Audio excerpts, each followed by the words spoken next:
देसी गिर फार्म। तो आज आपको हम गिर गाय के बारे में बताएंगे, संजीवनी देसी गिर गाय फार्म।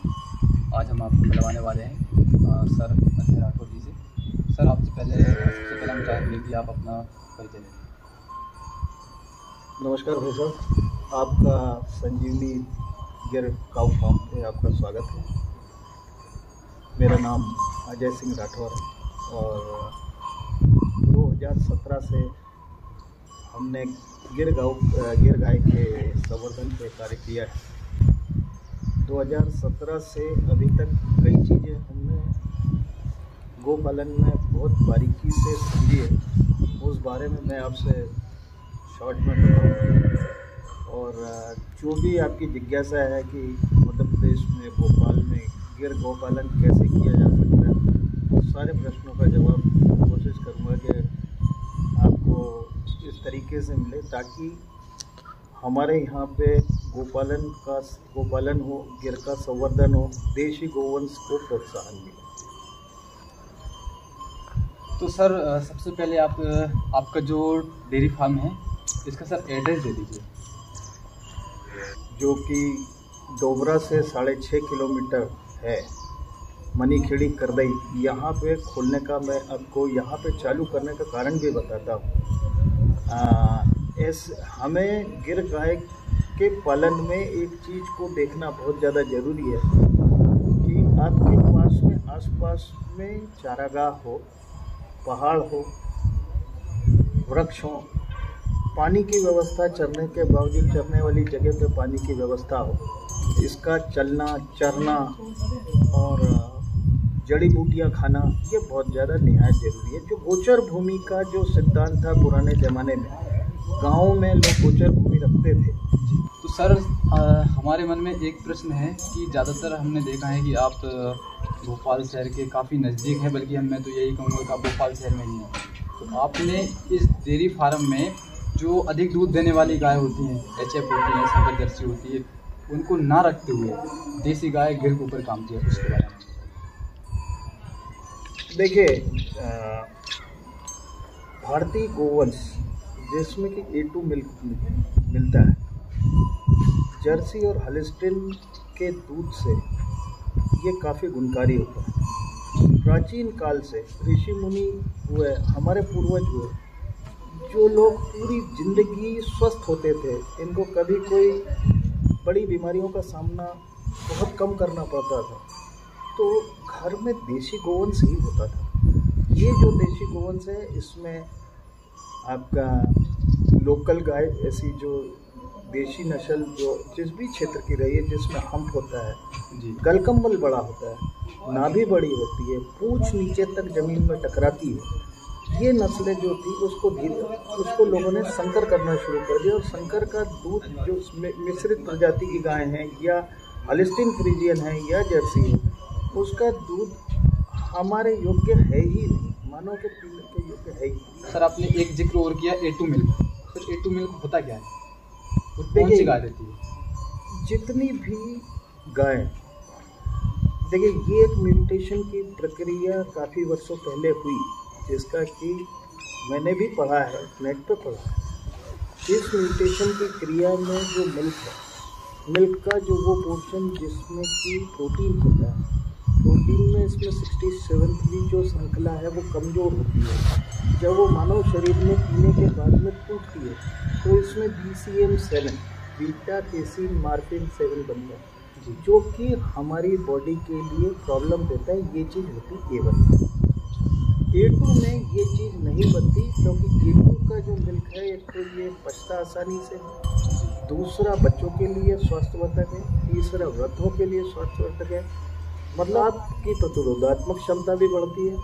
आपके मिल्क, इसका जो मिल्क होता है ये अधिक गुणकारी हम नहीं कह रहे, हमारा इतिहास कह रहा है, भारतवर्ष का इतिहास कह रहा है। भारत की जो प्रणाली है, जो वैदिक चीज़ें बताई गई है, उसमें गौ का बहुत महत्व है। और वो देशी गोवंश था, वो गोवंश देसी गोवंश था, जिसके खांडोल होती थी। खांडोल में मान्यता है कि उसमें सूर्य केतु नाड़ी है, सूर्य से ऊर्जा ग्रहण करके उसको उसके शरीर में एनर्जी वो मिल्क में हमको मिलती है, उसके शरीर से मिलने वाली एनर्जी। गलकंबल हमारी हर देसी गाय में होना चाहिए, उसकी नाभि जो होना चाहिए प्रोमिनेंट दिखना चाहिए, और इनकी नस्लों के अनुसार, इनकी नाभियों के शेप के अनुसार इन जातियों का मतलब कि इसमें कि ये साहिवाल है, थारपारकर है, राठी है, इसको पहचाना जाता है। नाभि इतनी इम्पोर्टेंट चीज़ है। जो गिर गाय के ऊपर काम कर रहे हैं अभी, आपके पास में कितनी गौ माता है? मेरे पास में भैंसा छोटे बड़े सब मिला के 34 गोवंश है। इसमें से मैक्सिमम गिर है। इसमें मैंने एक राठी रखी है और 2 साहिवाल गाय रखी है।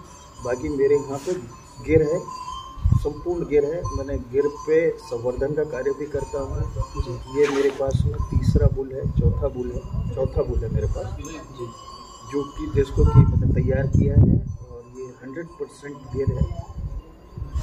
तो सर हम अब बात करते हैं कि सर आपके पास कम से कम और अधिक से अधिक कितने लीटर दूध देने वाली है गौ माता? अगर मैं बात करूं तो अगर मैं पूरा दूध निकाल लूं तो 18 से 20 लीटर की गाय भी है। और नॉर्मली मेरे पास में ये दिन भर का बता रहा हूँ, और दिन भर का आप ये मान के चले कि 8 से 10 लीटर की काफ़ी गाय है मेरे पास, जो 10 लीटर 12 लीटर दूध क्षमता की है। 5 से 6 लीटर एक टाइम का कहते हैं कि हम कितने दूध के हकदार हैं। अगर किसी गाय का बच्चा हुआ है तो वो दूध उस बच्चे के लिए प्रकृति ने दिया। तो आप अगर उसका दूध लेते हैं तो आपके लिए बहुत आवश्यक है कि 2 थन का दूध उसके बच्चे को देना जरूरी है। बकाया 2 थन का दूध अगर आप लेते हैं तो वो एक्चुअल में गो अमृत है, वही हमारे योग्य है। जिस तरीके से चारों थनों का दूध लगा लेना, ये पूर्णतः गलत है। तो इम्पोर्टेंट चीज़ उसका गोबर है, सबसे पहली प्रायोरिटी उसका गोबर है। हमारे वेदों में भी बताया गया है, हमारी संस्कृति में बताया गया है, गोबर में लक्ष्मी का वास जी। हमें गोबर पर काम करना चाहिए। पहली प्रायोरिटी हमारी गोबर पर, दूसरी होना चाहिए गोमूत्र, तीसरी होना चाहिए गोमूत्र से आज जैविक खेती हो रही है, गोमूत्र से ट्रीटमेंट्स हो रहे हैं। आयुर्वेद में गोमूत्र का विशेष महत्व है। तीसरी और इम्पॉर्टेंट चीज़ है कि उससे प्राप्त होने वाले बच्चे। चौथी चीज़ आती है आपका घी, दूध से बना हुआ उत्पाद। 5वां दूध। होता उल्टा है, डेयरी खोली दूध से काम शुरू, दूध कम हुआ डेयरी खोली। तो सर आप दूध जब निकालने के बाद में अपने यहाँ से घी बनाते हैं? मेरे यहाँ घी भी बनता है, मेरे यहाँ पे घी भी बनता है, मेरे यहाँ से दूध भी जाता है। घी मेरे यहाँ पे बुकिंग पे होता है जी। घी जिस तरीके से मार्केट में प्रचलन में है जी, हम वो घी नहीं बनाते। हमारा जो घी बनाने का तरीका है वो पूर्णतः वैदिक है। हम बिलोना घी बनाते हैं। हमारे यहाँ पे जो प्रोसेस है वो हमने पूर्णतः वैदिक पद्धति से घी बनाने की प्रोसेस करी है। पुराने ज़माने में आपने देखा होगा, महिलाएं दही को मथती थी, 2-2, 3-3 घंटे तक दही मथाता था। उससे उसमें गर्मी नहीं पैदा होती थी, उसमें उसके गुण यथावत रहते थे। अभी हम एक तरफ ही स्पीड से घुमा देंगे, उसमें सारे जो गुण हैं वो उतने नहीं रह जाएंगे जितने होना चाहिए। अन्यथा 400-700 रुपये में भी घी बिकता है, लेकिन मेरा घी आज की तारीख में मैं 2500 रुपये लीटर देता हूँ जी। और इसके बावजूद भी मेरे यहाँ डिमांड इतनी है कि मैं उसका सप्लाई पूरा कर नहीं पाता। मैं हाँ ये जरूर है, लोगों से पहले से एडवांस में बुकिंग लेके और उनको 15 दिन में 20 दिन में सप्लाई करता। एक चीज़ मैं आपको ये कहना चाहूँगा कि गेहूं का भूसा, सिर्फ गेहूं का भूसा ड्राई फोडर में प्रयोग ना करें। ये जो गेहूं का भूसा, इसकी न्यूट्रिशन वैल्यू 0 है। ये सिर्फ इसका पेट भराता है, इसके अलावा इसमें कुछ नहीं होता। अच्छा, गेहूं का भूसा आप अलग अलग भूसे हैं, हमारे यहाँ अच्छे अच्छे भूसों को जला दिया जाता है। जैसे मैं आपको बताता हूँ कि मूंगफली का भूसा, मूंगफली के पेड़ तो हमारे यहाँ यूँ ही फेंक दिए गए। जी बिल्कुल। उसका प्रॉपर भूसा बनना चाहिए। अब आप देखें कि इसका मूंग का भूसा, तो मूंग के भूसों को भट्टे वाले जला देते हैं जी, जबकि मूंग का भूसा गाय के लिए बहुत ही अच्छी चीज़ है। मसूर का भूसा, आपका जो मटर आती है, मटर का भूसा, ये चीज़ों का आप प्रयोग करेंगे तो आपको दाने की भी कम मात्रा में दाना देना होगा। मार्केट से बना हुआ दाना कम से कम प्रयोग करें। जो गायों में जो गर्भधारण की जो समस्याएँ आती है उसका एक कारण ये भी है कि यूरिया मिश्रित जो हम कंसनट्रेटेड फीड देते हैं, जो बना हुआ दाना आता है, वो चाहे मैश के रूप में आए, चाहे वो बना हुआ इस तरीके से आए, तो इन चीज़ों को अवॉइड करके, क्योंकि हमारा किसान इतना समझदार है, थोड़ी मेहनत की ज़रूरत है।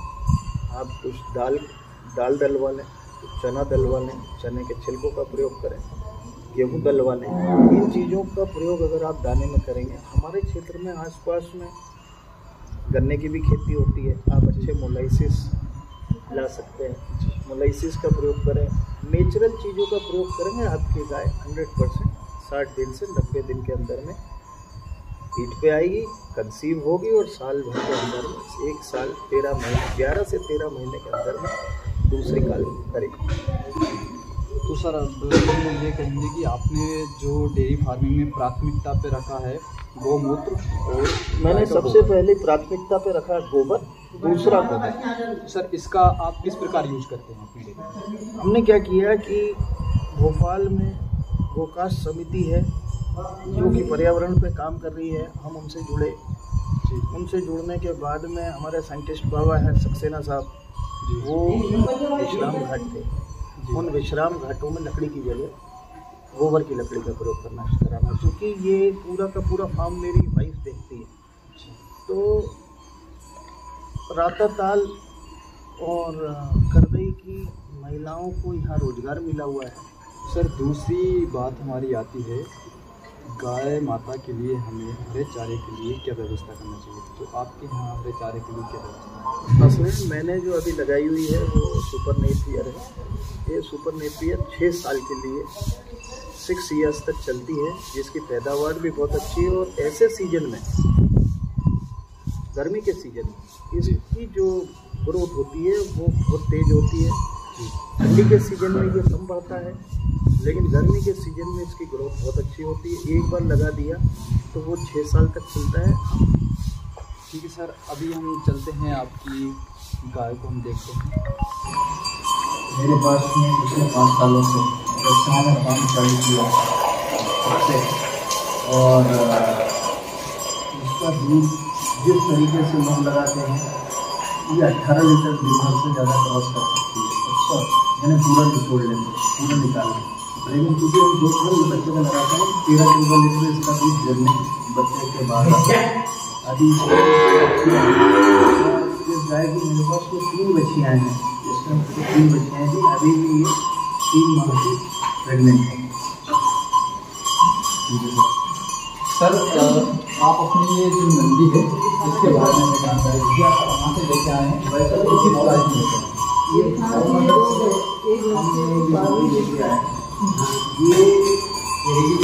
जो नंदी है ये पूनम नंदी का बच्चा है, पूनम नंदी जिसका भावनगर में इसके पिताजी की जो एक सीमन थी, वो मतलब मेरे को खुद ही कहने में आश्चर्य होता है, लेकिन वहाँ के लोग ही बताते हैं कि एक स्ट्रॉ उसकी 10,000 रुपये की बिकती। अच्छा, एक स्ट्रॉ उसकी 10,000 रुपये की बिकती थी। और इस नंदी को जाने के बाद 7-8 गायें अभी मेरी गोमाता में दिखाई करती है। अभी इसके रिजल्ट 4 या 5 महीने में आना शुरू हो गए। इसका जो मदर मिल्क रिकॉर्ड है 20 लीटर का है, और फादर साइड से भी इसका जो मिल्क रिकॉर्ड है वो 22-23 लीटर का है। तो वो पिछला जो नंदी दिखा वो 5 लाख रुपये हरियाणा गया था। जब महीने या साल कितने साल का? वो करीबन 4 साल का, 4 साल का हरियाणा दिखा। बट मैंने इसको काफ़ी ज़्यादा कीमत पे लिया है। ये पहले ब्याज की बच्चियाँ है जी। सर मैं आपसे ये वो पूछना चाहूँगा कि ये खाने से क्या फायदा है? जो मेड दिख रही है इसमें दो चीज़ें, एक तो गाय को बैठने में आराम मिलता है, दूसरा जो कड़कपन होता है जिसको ये फीलिंग आती है जैसे ये निकलने की जैसे, दूसरा ये है कि ठंड वगैरह इसमें जो नेचुराइटिस वगैरह की समस्याएँ काफ़ी हद तक कम हो जाती है, ठंड वगैरह करते नहीं। तो सर आपने जो ये पानी की व्यवस्था आपने गौ माता के लिए इसमें वाटर लेवलिंग सिस्टम है, ये एक लेवल तक यहाँ तक आके रह जाएगा, अच्छा इससे ऊपर नहीं जाएगा। तो दो गौ माताओं के बीच में से जिसको भी पानी पीना है, जैसे उसने 4 घुट पानी पिया तो 4 घुट पानी उसमें अपने आप फिर आ जाएगा। ये साहिवाल अभी बादल चंदी से क्रॉस है, बादल नंदी का 5.5 महीने की ज़्यादा है। सर ये पहले जात में है या फिर ये अभी वैसा कि ये होगा चौथे जात, ये चौथे जात में? चौथे जात में ये दिखने में आपको देखने में जैसे चौथी रहेगा तो बच्चियाँ हो, ये चौथे जात। ठीक है सर, इस वाली गौ माता के बारे में आप बोलना सर ये जो गौ माता है ये इस नस्ल की गायें कम मिलती हैं, गिर में ये नस्ल कम मिलती है। ये गौ माता जब मैं लेके आया था तो ये बहुत ज़्यादा वीक थी, इसकी जो डिलीवरी रास्ते में ही हो चुकी थी जब भावनगर से आ रही थी। जैसे ये बछिया जो मैंने आपको जो पहली गाय बताई थी उसकी बछिया है जी, इसको जन्म से ही दिखाई नहीं देता, हालांकि उसको इतना सेंस है कि जब हम इसको ग्राउंड में छोड़ते हैं, जिस ग्राउंड में वो रहती है तो उस ग्राउंड में नाली कहाँ है, पानी कहाँ है, ये सब सेंस कर लेती है। बस ये है कि उसको दिखाई नहीं देता। ये जन्मजात है। जन्मजात प्रॉब्लम जब से हुई थी तब से उसको दिखाई नहीं देता।